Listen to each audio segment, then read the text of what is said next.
à tous. Donc, je suis Franck Albert, je suis le président du Collège national des cardiologues hospitaliers et je suis très heureux de vous retrouver aujourd'hui pour faire le point en fait, sur la saison 2 du Covid. Vous êtes plus de 200 inscrits à ce jour inscrits. Vous pourrez nous suivre sur le site du CNCH en direct, sur la chaîne Facebook du CNCH et sur la chaîne YouTube du CNCH. Une version replay donc, vous sera adressée dès demain pour ceux qui n'ont pas pu se connecter. Merci encore au soutien institutionnel de BMS Pfizer. Saison 2 du Covid, donc une deuxième vague plus forte que la première, qui touche actuellement quand même plusieurs régions, notamment en Provence-Alpes-Côte d'Azur, Rhône-Alpes, Auvergne, Hauts-de-France, l'Île-de-France aussi. Beaucoup d'hôpitaux quand même qui ont eu des difficultés, notamment en province, avec déjà des transferts dans d'autres régions. À ce jour, donc, quelques chiffres, 24 000 nouveaux cas depuis hier, 4 900 patients en réa, une tension en réa qui est estimée à 97%. 470 nouveaux cas hospitalisés en réa depuis hier. Un RO, par contre, qui est plutôt rassurant, qui baisse un peu à 0,81 et un taux d'incidence aussi qui baisse puisqu'on est à 361 pour 100 000 habitants et un taux de positivité des PCR qui est à 18%. Covidom, vous connaissez, on a la chance aujourd'hui d'avoir le professeur Patrick Jourdain, ancien président aussi de notre collège, qui est donc chef de service adjoint au CHU de Kremlin-Bicêtre et qui est directeur de la plateforme Covidom, qui est cette plateforme de télésurveillance qui suivait tous les patients Covid, hospitalisés ou non, avec le suivi à domicile. Et donc, cette plateforme est en train de se déployer sur d'autres régions, notamment la Guadeloupe. J'ai la chance de modérer cette session avec Walid Amara, donc, qui est le président Île-de-France du CNCH et qui vient aussi de participer à une nouvelle doctrine sur le Covid en Île-de-France et peut-être qu'il pourra nous en donner un petit mot. Bonjour Walid, bonjour Patrick. Walid, je vais te laisser introduire donc Patrick. Bonjour Patrick, bonjour Franck. Je pense que ça va être top parce que je peux vous dire qu'en off, déjà en préparation, c'était juste une mine d'informations et on va extrêmement bénéficier de l'expérience de Patrick Jourdain qui, par son expérience dans Covidom, a des informations, mais c'est une mine. Et donc, je te remercie Patrick d'avoir accepté l'invitation un samedi matin et de passer ce moment avec nous. À toi la parole. Bien, merci bien. Alors, je vais essayer de retrouver ma présentation pour arriver à la faire passer quelque part. Tac, tac, tac. Où est-elle cachée? Je regarde. Alors, en attendant, bien sûr, je vous rappelle que le congrès oui. C'est pour bientôt, c'est le vendredi 27 Voilà. et le samedi 28 novembre. Ce sera 13 heures de direct. Vous pouvez vous inscrire sur le site du congrès cnch.fr. L'inscription est gratuite. Et voilà, donc vous avez déjà un certain nombre de communications qui sont, ça va être vraiment top. Je vous conseille de vous connecter. Voilà, j'habille la session avant que tu parles. Voilà, je passe la parole à Patrick. Ben, merci bien. Donc, et merci de m'avoir invité pour parler de Covid et de Covidom dans cette seconde vague, dont vous savez que ne devant être qu'une vaguelette, elle a fini par inonder toute la France. Alors, juste quelques mots. Vous vous souvenez de ce qu'on avait déjà dit auparavant, c'est que, en fait, la transmission du Covid-19, c'est les gouttelettes nasales, mais surtout les mains. Hein. Vous savez qu'un élément très important pour savoir si votre ville est touchée, c'est de regarder si dans les stations d'épuration, on retrouve en fait du Covid-19. Et ça, c'est extrêmement important puisqu'il est extrêmement manuporté. Je vous rappelle qu'il tient de longues journées sur votre téléphone portable, pour ne pas dire dans votre voiture ou sur votre bureau. Les formes graves, bien sûr, c'était les patients âgés, mais pas que, on va en parler tout à l'heure. Et surtout, les signes systémiques, c'est quoi? C'est une inflammation extrêmement marquée avec un orage cytokinique qui survient en général 10 jours après le début des symptômes, ce qui fait que les patients au début n'ont pas l'impression d'être graves et au bout entre le 7e et le 12e jour, il y a une aggravation brutale avec parfois un certain nombre de détresse respiratoire aiguë, avec cette fois véritablement une destruction de la barrière alvéolo-capillaire, hein. Ce qui vous explique qu'on a eu des gens qui ont bénéficié, enfin une personne en tout cas en France, mais plusieurs à l'étranger, qui ont bénéficié d'une greffe pulmonaire bilatérale suite à une destruction des poumons quasiment complète. Alors, vous savez que, on vous l'a dit, la durée d'incubation, c'est 5-6 jours avec un intervalle de génération, c'est-à-dire de reproduction assez court. On a des gens qui sont contagieux 2 jours avant les symptômes et qui sont contagieux jusqu'à 48 heures après l'arrêt des symptômes. Alors, pourquoi ce R est important? C'est ce qu'on avait dit, c'est que, évidemment, là, on vous a modélisé la première crise de l'époque Ici, c'était la capacité maximale de crise à l'époque. Ça, c'est des chiffres suisses. Et vous voyez que si on partait sur un R identique à celui qu'on avait avant la première vague, donc un R à 3, vous voyez où est-ce qu'on était censé arriver, à plus de 2 à 4 fois, en fait, la première vague. Et vous vous souvenez, dans le dernier topo que je vous ai fait au CNCH sur le Covid, c'était exactement les chiffres qu'on avait. Ensuite, si le R arrive à être 1,5, vous voyez, on arrive plutôt dans ces éléments-là. Si on arrive à un R à 1,2, on est là. C'est-à-dire qu'on écrète, en fait, complètement. En fait, l'idée, c'est que si vous regardez l'air sous la courbe, en fait, c'est la même entre cet élément en pic ou cet élément en durée. C'est-à-dire qu'encore une fois, si vous gagnez en écrêtant la courbe, vous aurez toujours à la fin le même nombre de patients touchés. Alors, pourquoi c'est important? Parce que regardez ce qu'on avait en fait en flux de réanimation, ça c'est des données sur l'Île-de-France. Vous voyez qu'ici, c'était la première vague, hein, c'est ce qu'on avait sur l'ensemble de l'Île-de-France. C'est l'évolution des flux, hein, donc c'est le nombre d'entrants par jour. Et vous voyez que nous, on est resté à peu près ici, c'est-à-dire que là, c'est l'indicateur R012, ici, c'est R015. Vous voyez qu'on est entre les deux. Heureusement, nous ne sommes pas passés à un R0 à 3.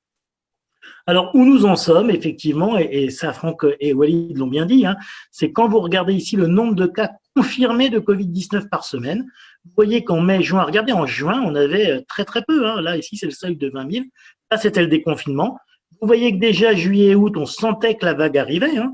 Vous vous souvenez qu'à l'époque, tous les médias titraient « il n'y aura rien, etc. » Vous voyez qu'on était quand même bien monté. Et là, vous voyez qu'on a eu déjà des éléments, c'était les éléments de réflexion de couvre-feu. Vous voyez que l'augmentation se fait de façon assez exponentielle sur ces semaines-là. C'est-à-dire que vous voyez qu'on est passé de quoi? Aller à peu près 3 000 cas à 340 000 cas. Vous voyez la différence sur une semaine. Alors, lame de fond ou vague, eh bien ici, c'est l'activité de SOS médecins. Vous voyez en fonction de l'âge des gens. Là, c'était la première vague. Et vous voyez qu'effectivement, là, on a eu la petite remontée dont je vous ai parlé. Et là, vous voyez qu'en fait, on arrive à écrêter pour permettre que notre système de santé tienne. Et par contre, l'air sous la courbe va être moins, voire plus important que ce qu'on a eu en première vague. Ce qui veut dire que là où on avait une tension très forte pendant très peu de temps à cause d'un confinement massif, là, on a une vague qui va durer longtemps et qui va donc beaucoup plus nous fatiguer. Et donc, tout l'important, c'est de savoir est-ce qu'elle sera passée à Noël.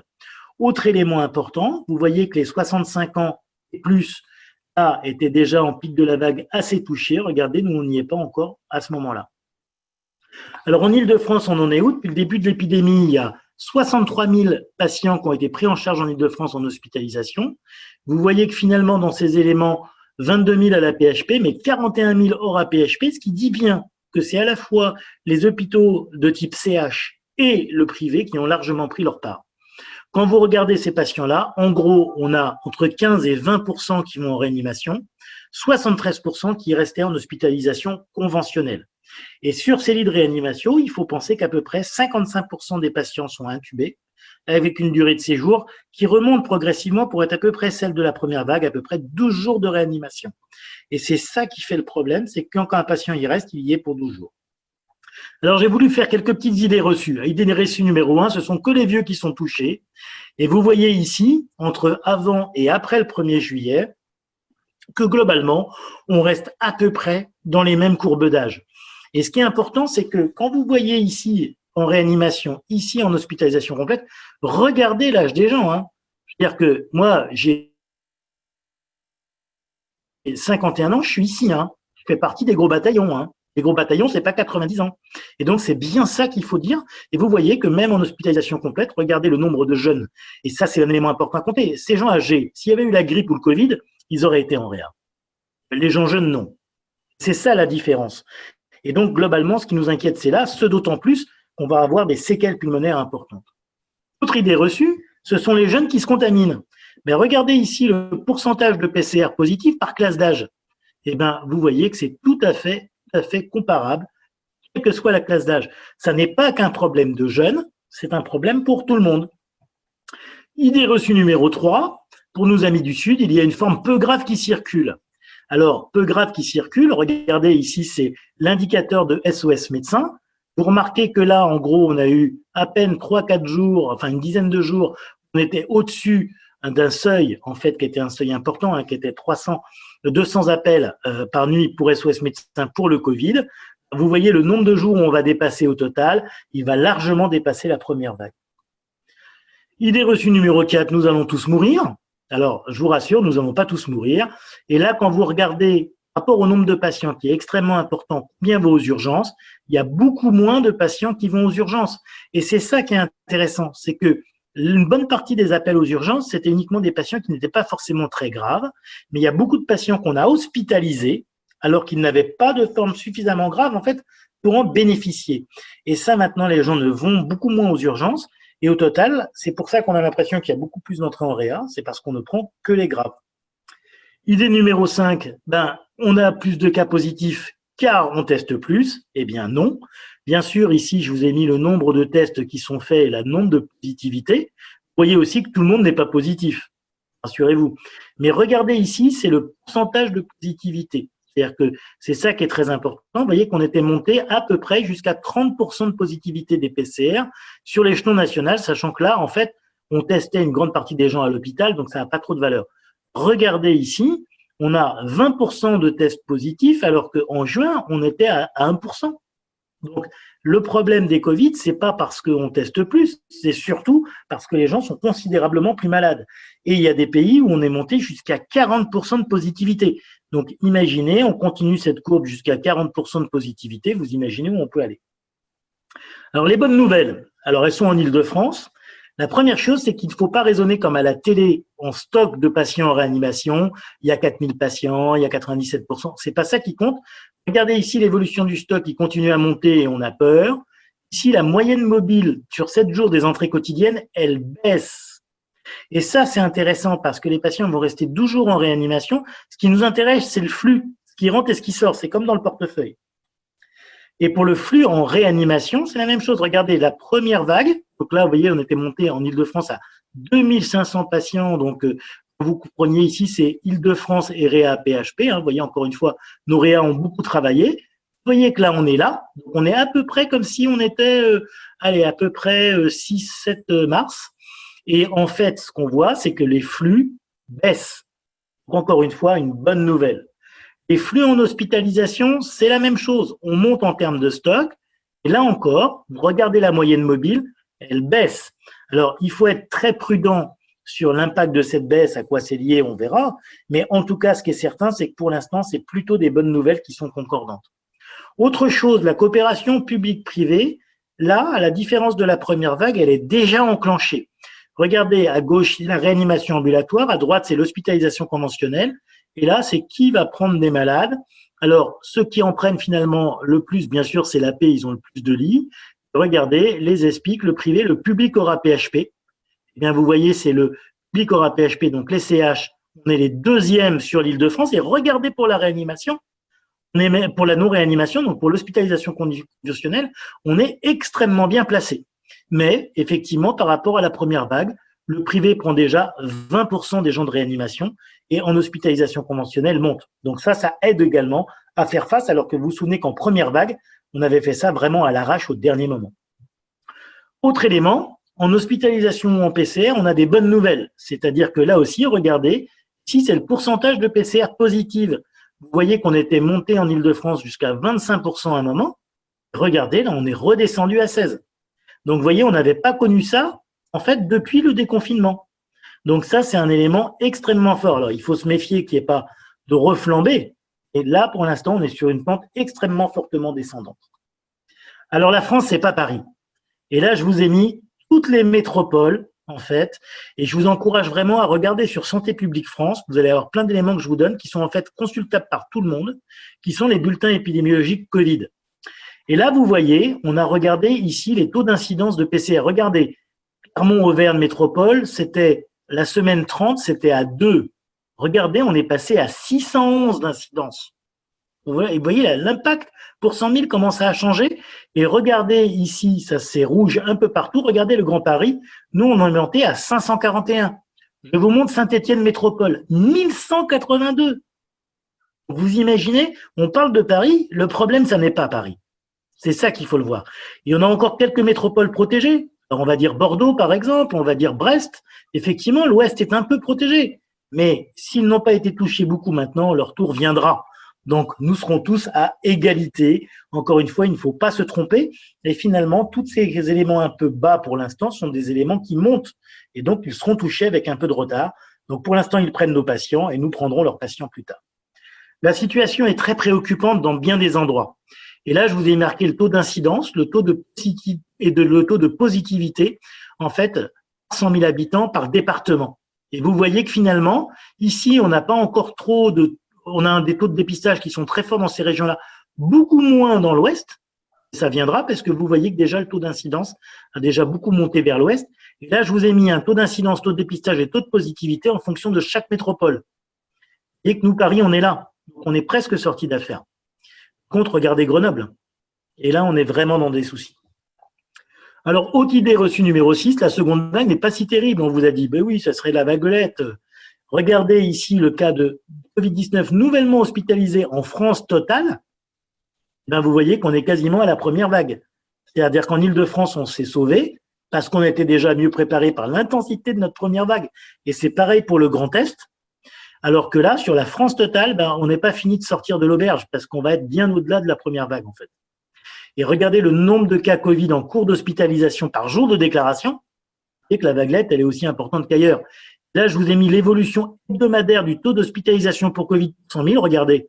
Tac, tac, tac. Et que si vous vous souvenez, voilà ce qu'on avait à la première vague.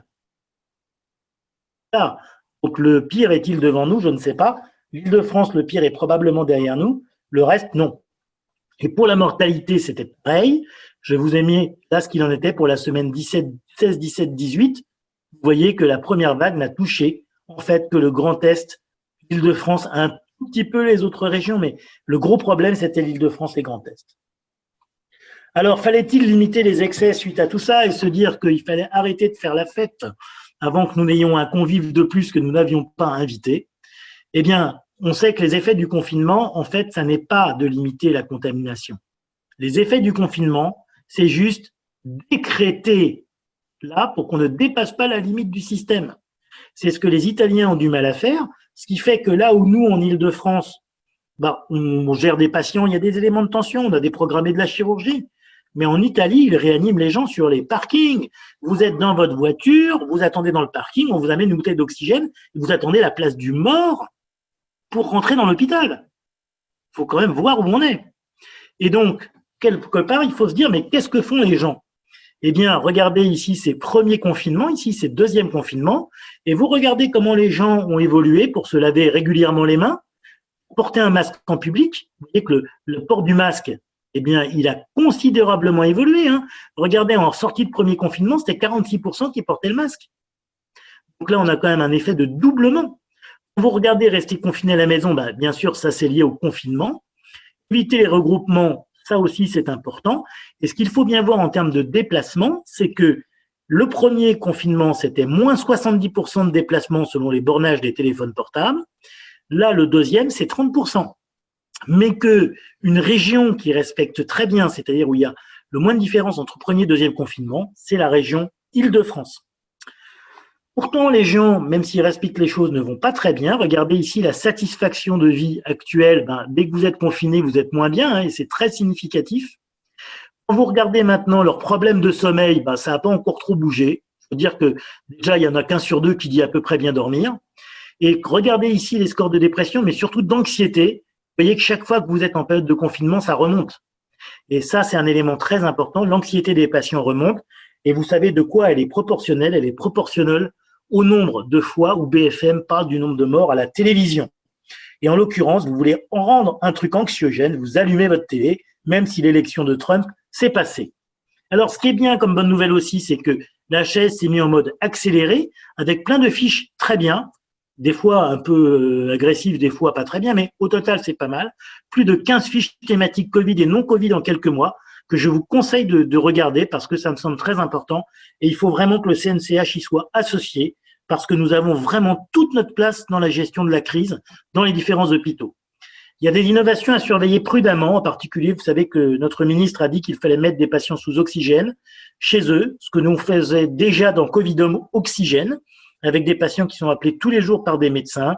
Pourquoi? Parce que les patients peuvent s'aggraver très vite, mais qu'à contrario, on a des patients qui sont encore besoin d'oxygénothérapie dans Covidom 120 jours après leur crise de Covid, hein. Donc, vous imaginez, s'ils occupaient un lit 120 jours, combien ça serait gênant pour voir les entrées. Donc, attention, il y a un référentiel HAS pour l'instant, mais nous, on va probablement sortir un nouveau référentiel Covidom, en fait, en lien avec la Société d'infectiologie, pour mettre des patients à domicile avec oxygène ou même mettre des patients en pré-hospitalisation sous oxygène chez eux.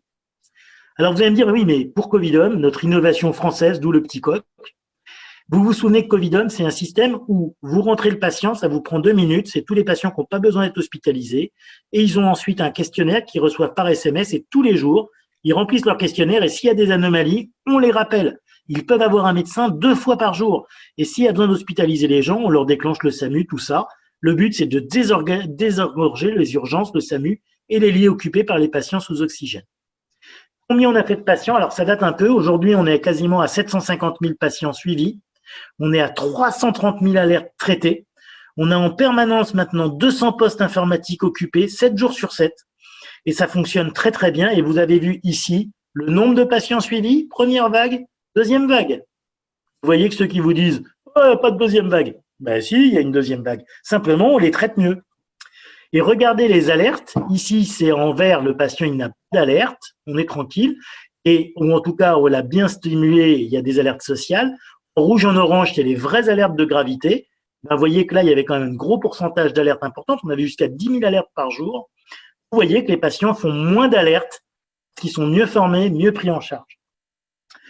Quand vous regardez la satisfaction, 92% des patients se disent satisfaits, avec un taux de recommandation de 93% chez plus de 10 000 répondants. Autre chose, la plupart des patients ont été rentrés par leur médecin traitant ou par un hôpital en consultation. Et puis, regardez, le support utilisé par le patient, c'est le téléphone. On n'a pas besoin d'objets connectés. Le patient, il a son téléphone. Et que 2/3 des patients, en fait, disent, si jamais il n'y avait pas eu Covidom, j'aurais été aux urgences ou au SAMU. Et de même, les patients nous disent, diminution du stress extrêmement importante, amélioration de l'impression de suivi moral. Regardez au départ, les patients ils disaient, non, on n'est pas très bien suivi sur le plan moral au tout début, leur médecin, etc. Et vous voyez que ça augmente de façon très importante. 95% des médecins utilisateurs se déclarent satisfaits, 84% l'ont recommandé. Retenez que le Covid reste une maladie grave. Regardez ici, c'est les mentions de décès, avec mention de Covid sans précision ou Covid confirmé. Bien, vous voyez que ça remonte. Regardez ici, c'est les décès électroniques toutes causes. Vous voyez qu'il y a réellement des morts. Et que même dans certains lieux connus, en particulier pour être à la pointe de la science, en particulier là où on a un gros IHU, vous remarquerez que la mortalité commence également à monter. Et en particulier, toutes nos pensées vont pour la région Auvergne-Rhône-Alpes, qui est vraiment sous tension. Les passages aux urgences sont également très préoccupants. Et ça, c'est un vrai problème pour les hôpitaux de province. Alors, vous allez me dire, oui, la vague est là et bien là. Heureusement, il y a le vaccin qui arrive. Très clairement, le vaccin pose plein de problèmes, en particulier parce que plusieurs ont été arrêtés en raison d'effets secondaires de type Guillain-Barré et que même si ça déclenche des anticorps, ceux-là sont-ils suffisants pour nous protéger? Point d'interrogation. Alors, j'allais dire, on peut toujours dire qu'on voit la vague du haut ou du bas, le pessimiste se plaint du vent, l'optimiste espère qu'il va changer. Eh bien, nous sommes réalistes, nous ajustons nos voiles.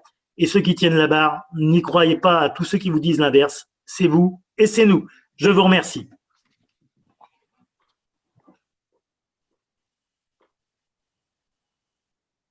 On t'entend pas, Walid, on t'entend pas. Pardon. Merci beaucoup, Patrick. C'était une super présentation. Comme d'habitude, très riche. J'ai quelques questions. La première que je voudrais te poser, c'est par rapport à… Finalement, on a vu qu'il y avait le confinement, que les restaurants étaient fermés. Et où se trouve la principale source de contamination? Est-ce que c'est finalement les restaurants et les bars parce que c'est des univers confinés?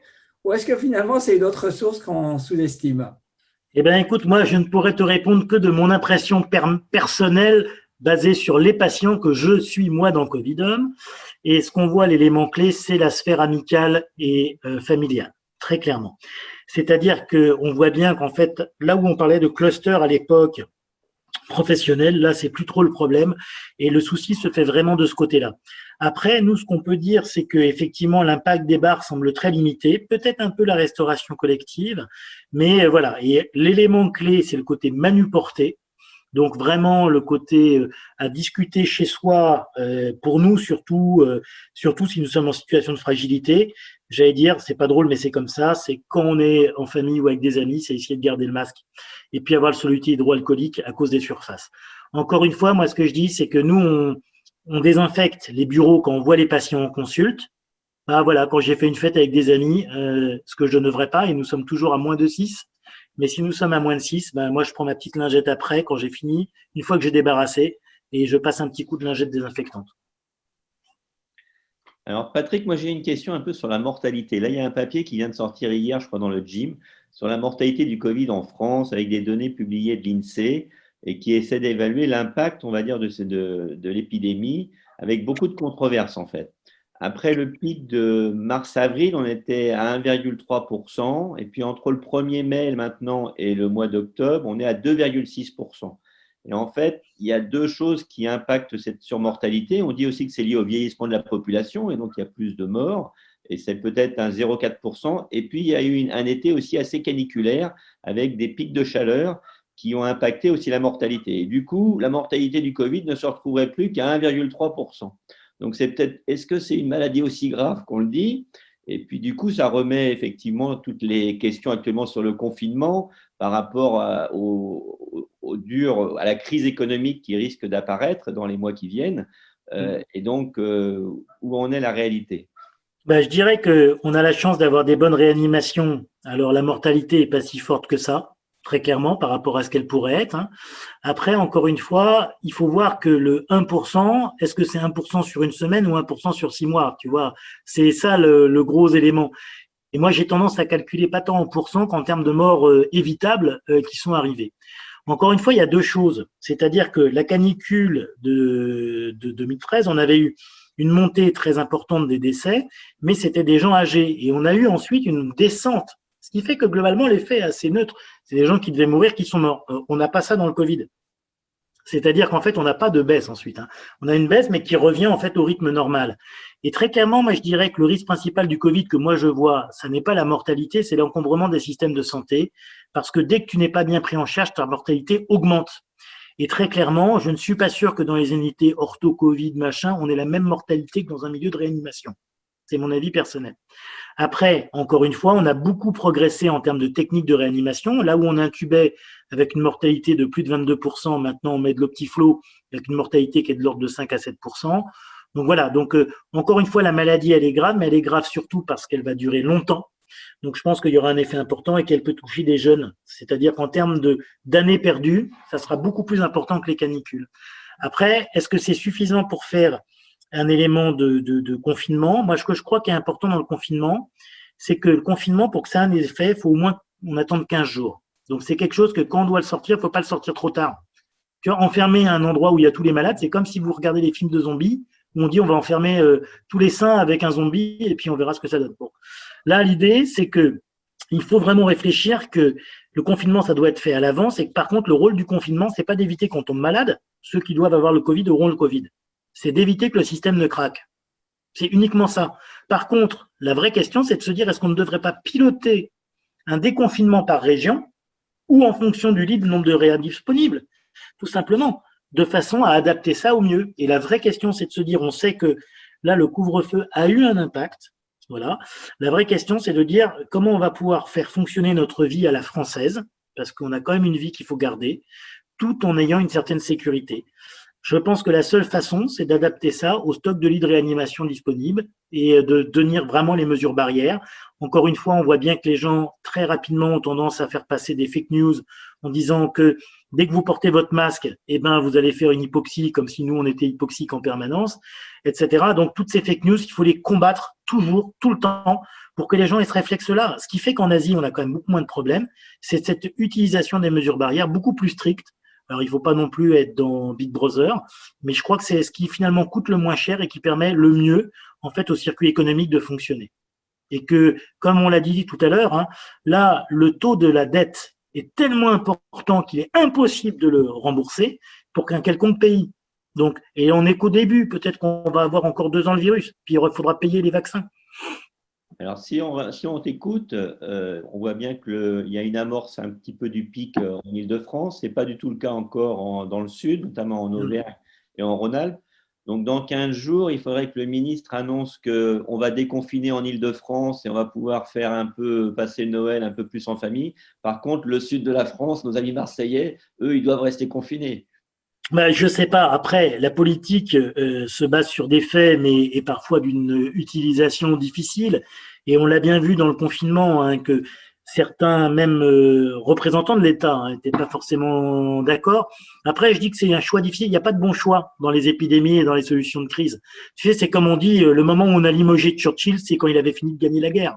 Bon, voilà. Après, c'est un exercice très difficile. Je ne sais pas qui ferait mieux. Mais très clairement, si on se base sur les chiffres, c'est sûr que moi, je dis, on peut se permettre de déconfiner quand on a du stock de lits de réanimation et d'hospitalisation. Quand on ne peut pas, on est quand même dans le souci.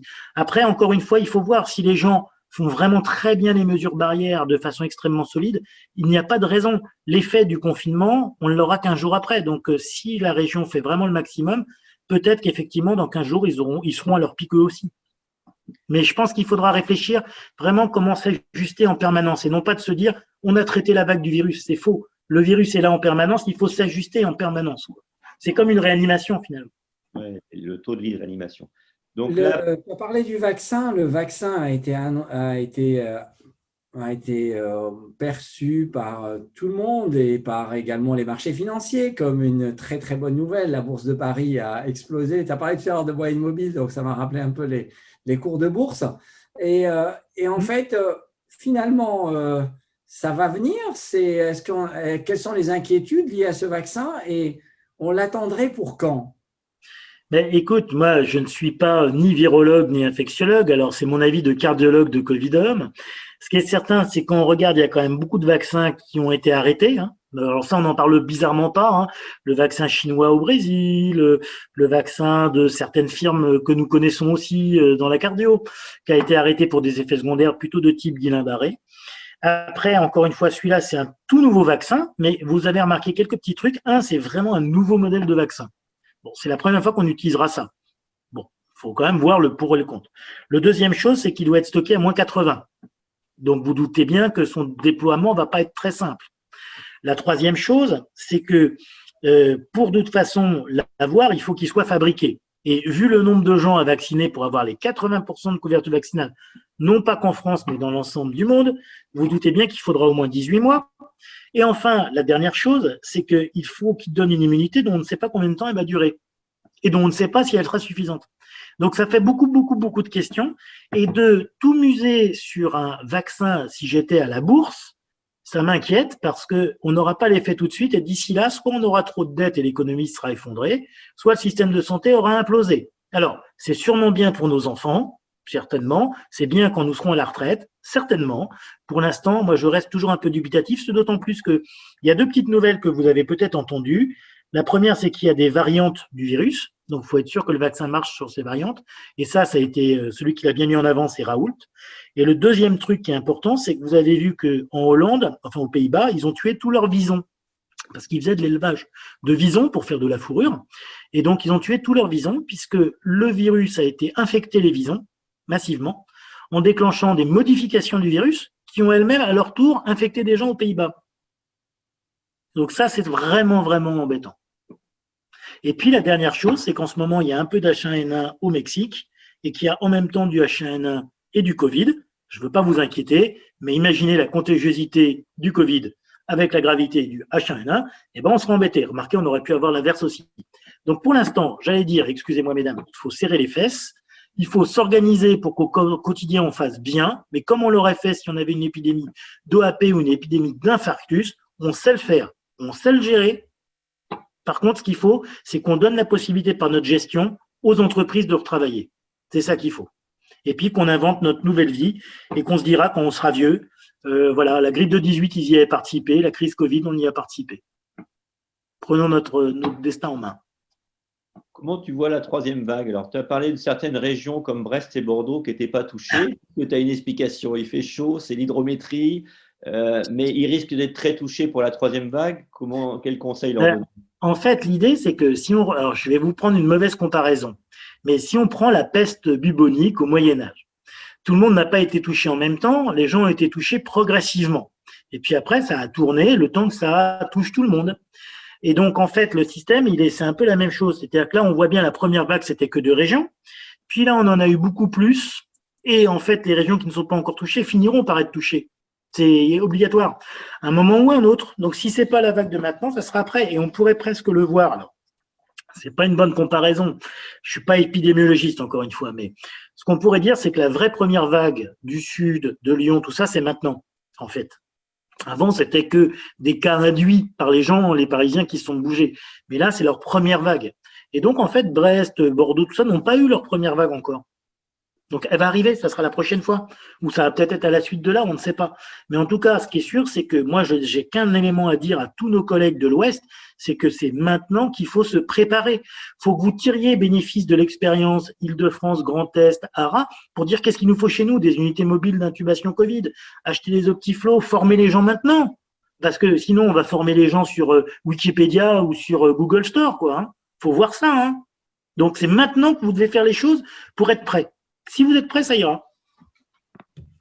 Une question par rapport justement à ce confinement, comme il y a ces différences régionales qui se profilent sur l'avenir, tu veux dire que tu croirais peut-être, si tu étais décideur politique, à des reconfinements régionaux?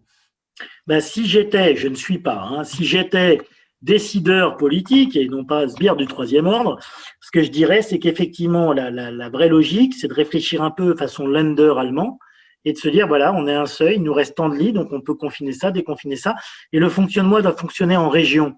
C'est-à-dire que ce qu'on voit bien, c'est que tu vois, à la limite, nous, quand on va être en dessous d'un certain seuil, le gain, en fait, est très faible, alors que par contre, là, Auvergne-Rhône-Alpes, ça l'est. Si on déconfine tout le monde au même moment, enfin, en voyant la carte, c'est pas possible.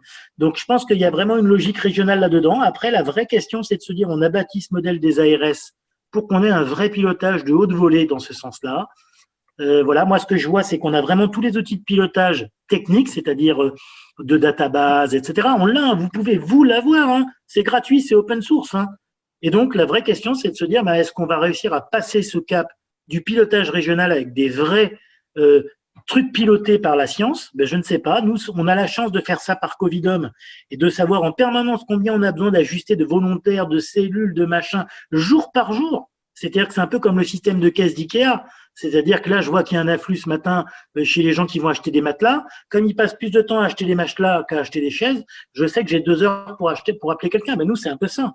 Et donc, quelque part, il faut avoir ce système de pilotage en région. Ça nécessite une montée en compétences, une montée en gamme, pas facile, parce qu'on est vraiment en période de crise. Mais je crois que c'est le moment d'être dans notre fonctionnement décentralisé, oui.